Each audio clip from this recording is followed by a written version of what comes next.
Cool. So you get here and then you get plugged into like a real estate investor community, which is our local community, Deal Finders. Was that the plan from the beginning? Yes. Yeah. Yeah. We've tried wherever we've been, we've always tried getting in with the REI groups, whether it's local or paid, and none of them really fit what we were looking for. A lot of them were just sales pitches, not really assisting. So we're not kind of training. Yeah. There's a lot of that, unfortunately, which is the reason we started this local meetup group, is because when Michelle and I were going full time, there wasn't a place for that. Like just to come together, get connected with each other, and then learn from each other. So that's how this all got started. Because as you know, some of the old, I say old, like just the traditional way of those meetup groups didn't focus on that. right. You know, there's usually some sort of sale or something. So that's great. So you guys got plugged in, and then let's fast forward to you. Well, you just told me this yesterday, which I didn't know, that y'all did not want to flip houses. You're anti-flip almost. We were, yes. So I know It was more than she was. maybe you told me that in the past. I don't remember that. So tell me what that was like. You're anti-flip. Tell me why and how we ended up here.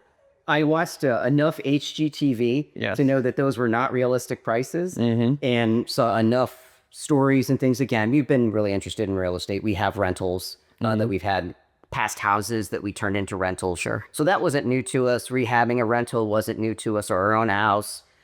But the idea of, like finding those deals that you could then turn around for a profit and getting the contractors to show up.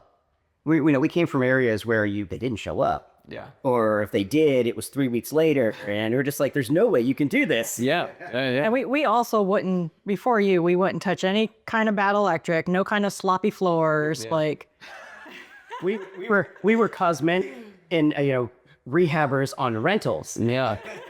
Wow. So I laughed for everyone that you don't know the inside scoop of no sloppy floors, whereas the floor we're sitting on, that whole area was gone. Yep. Right. You guys rebuilt that area, but which is nothing compared to the last house. Oh yeah. Where you rebuilt all the floor. Everything, right? Yes. I mean, probably 80% of the subfloor too, right? Was it all the subfloor? It was all the subfloor, about 80% of the sills. And joists. All of the joists. Yeah, all joists. Yeah.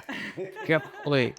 And then you, to your point, somehow managed to sell it and make a profit. Yep. So so that's the inside joke. And now the property you're working on now for your rental, also bad floors. Yes. Yes. Bad sills. That's it. Joists. So now you go from anti sloppy floors to only buying terrible floors. Apparently that's the We have become known for that now. Yeah. Well, it's a crappy house. Let me call Team BS, right? Yeah, that's it. That's amazing. So and so let's talk about that. So how you felt, you just said kind of how you felt about flipping houses before. What changed? What clicked? Why did you say, you know what, let's try to flip a few?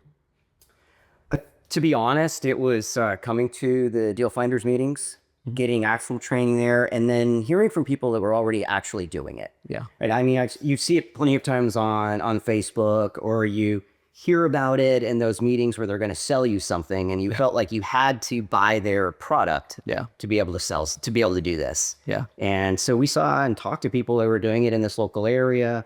The appreciation here seemed fine. It was a good market for buying and selling. I think we're teetering right on that line. Yeah. So I think if it's priced right, we're still going to do okay. And as long as we kind of calculate that in the front end, we feel really positive. And we needed something to increase our income to buy more rentals. Yeah. Yes. Because we could only self-fund for so long with the rentals. Yeah, that's what, Michelle, that's how we got started, was we were buying rentals from our W-2, qualifying for loans and then BRRRR and all that kind of stuff. But at some point, if you actually want to increase at a faster pace, we had to start flipping houses. So that's what got us going. So same kind of deal there. And then we partnered up, and then we go into the first one, which was our branch. Yes. Yeah. So we don't have to go through every property, but let's just talk about going into that first flip. What were the nerves? Was it excitement? What was going on there? Nerves all the way. Yeah. Yeah. We put, and you know this, we put blocks on ourselves where we were just at a standstill where we couldn't, there were so many things to do, we couldn't make a decision. So we just didn't. We just We got stood still. Yeah. Yeah. Yep. I remember that. And we made a call with you, and you guys got us squared away. And right after that, it just kept moving along. So Step aside. You guys just need to step aside and let the subs know what they're doing. Yeah. And they did. They did. Made it happen. Yeah. There was a lot of that. In the reason we're recording this, because there's a lot of fear for people getting going, getting started and stuff. And most people don't get over that first fear of all the things we talked about. Yeah. But then if they do get going, they end up with like that deer in headlights, which is what I almost picture you guys as, is that it's like, oh God, we have a house, and Yes, I had PowerPoints with like little flow charts on, okay, we got to do this, but we can't do this until then. Yeah. It was really complex, and she saw them. They were posted all over the wall. I'm like, I don't know what we're supposed to call. Who are we supposed to call? Which sticky note do we do first? Yes, that is exactly where we were. Yeah. And you're right. Once we got you guys through that block, I do remember that it just started rolling. It started rolling. And then the next house, we had a long conversation about whether or not to do that house. Yeah. Ultimately, y'all decided to do what ended up being major total renovation. Everything, top, Yep. roof, tubes, sills, and subfloors, right? So we were very rare. Yeah. How did you go from one flip, like deer in headlights, into we're just going to tackle the whole world on this next one? We never would have taken that if we weren't partnered up with you. Right. No. Yeah. We needed that support and that backstop to say, you can do this. Yeah. And that's why we took it. We never in a million years, neither one of us would have ever taken it. We were determined to, use this as a training platform. We are going to go after the hard one and learn from it. But with a backer. Right. With some support, right? That was a 6-figure renovation. So, you know what? We talk about this a good bit, about the difference between learning on the job and being taught on the job, right? So like you go to college and you go to school and you pay how many hundreds of thousands of dollars, and you don't get, what's the guarantee? Like, what do you get out of that? Nothing really, right? A diploma or whatever. But when you go and you're doing this work and you are being taught, well, all right, well, that cabinet can't go there because the dishwasher can't fit there. Like these individual things that you learned on that entire job, so much more valuable. Yes. Yeah. So that was fun going into that project. I like to think about that one a lot, because you paid, what did you pay for that house? 12,000 or 17? I can't remember. 17. So 17,000, and you did the entire home. How much was the renovation? It was 108.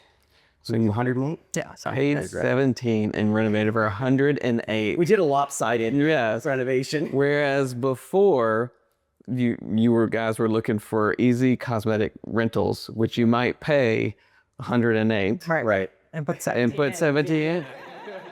So in a matter of months, you two flipped your whole business on its head and really opened up what we see now is your ability to see opportunities and take them. Right. So and now we're here. We're in the third flip with us. And what are you seeing coming out of this? You did a major reno on the last one. What do we do here? That's my That one is, I think we were around 79,000 on the renovation here. Picked it up for what, 36? 36. Yeah. So this one was not as major. We didn't put new windows in. We wound up doing a refinishing on the windows. They look great. Which turned out well. And so we weren't really sure on that. What else? Of course, we've got a new kitchen. New HVAC. We did glazing instead of full replacements. So we'll take the camera here in a minute and we'll go walk through. Of course, that won't be on the podcast. So if anybody's listening, jump over to YouTube and you can see this house, and we'll walk through and let you guys point everything out. For the podcast listeners, so we'll wrap it up here. What kind of advice would you give to people? So our podcast, people like you might listen to it, or brand new, trying to get started. Maybe they're stuck, as well as people, Analysis paralysis. yeah, or they're like, I buy rentals, I'm afraid to flip, so whatever. What kind of advice would you give somebody listening? The mentor is the biggest piece. Find one that's in your corner that will actually help you through it.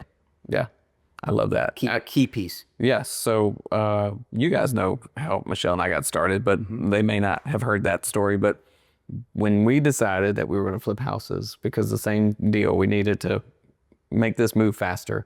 First thing we did was hire a mentor and a coach to help us.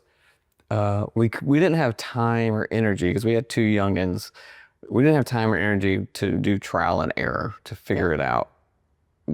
We knew we were gonna figure a lot out on the job. We didn't have time for that error part. It was like, someone tell me what to do before I error, right? And because then you're not wasting money trying to figure things out. Like, they can't see, but I'm looking at the house across the street or right next door. That is clearly someone's error. Yep. Oh yeah, they tried and they erred, and we just don't have time for that. Yeah. So I love that. I love that. So, guys, we'll wrap up here. Again, this is the Deal Finders podcast. Go to the YouTube channel if you want to see this house. We'll jump in. And Bri and Sean are here in Columbia, and I don't want to date this podcast, but I will, that we are doing a mastermind here in Columbia that if you're interested, if you want to connect, partner with people, get to know and learn from experts in flipping, it'll be August 26th and 27th in Columbia. That mastermind will actually be twice a year going on after that. So if you missed that on here, let us know. We can get you on the next one. But as always, we're here doing local events. We just had one yesterday where we had coffee and donuts together. My favorite event. Yes, I know, right? Whenever somebody brings donuts. So locally in Columbia, we do events just about every week, at least 3 times a month. So you can find us there on Facebook. You can send me a message, or REI Deal Finders group. And you can find them too in there as well if you want to reach out. You guys, I'm sure if you shoot them a DM, they'll answer at least. Absolutely, yeah. So, all right. Well, thank you guys for being here so much, and we'll take a tour. All right, let's go. Thanks for listening to the REI Deal Finders podcast. You can find out more and apply to be a part of the REI Deal Finder community at reidealfinders.club.